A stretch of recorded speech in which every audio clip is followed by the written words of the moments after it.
One block every 2 minutes, with copper chisels and pounding stones. When you do the numbers, the story doesn't add up on building the Great Pyramid. And I think archaeologists know it. Let's start by looking at the numbers. So, how many blocks per day did it take to build the Great Pyramid? The classic estimate prior to Zahi's reveal, there was 2.3 million blocks, 20 years of labour. So that's 115,000 blocks per year, or about one block every 1.9 or 2 minutes. Would this even be possible? Even if the blocks were already cut and ready to just slot in, and all they had to do was hoist them up and put them in place. But let's have a look at these new numbers, see how believable they are. So that's 1 million blocks by 28 years.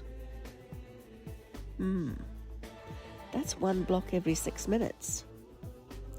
So do these numbers look any more feasible than the previous lot? But they're still crazy numbers for a society that only had copper chisels and pounding stones to work with.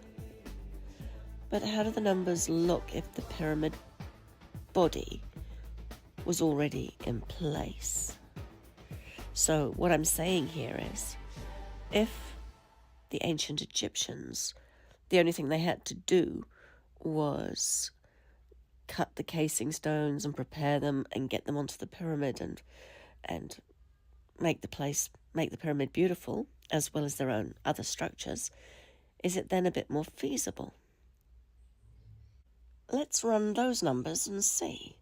So we've got 144,000 casing stones divided by 28 years, which is 5,143 per year.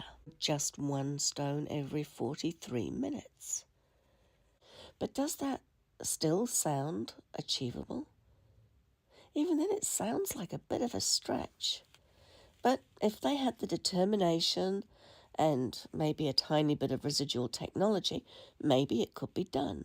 So yes, this is a lot more manageable, especially when you consider the following. First, they were fitting stones onto an existing framework, so they still needed to be dragged up those big ramps, and hence the ramp that Zahi Hawass claims to have discovered on one side would most certainly have been required.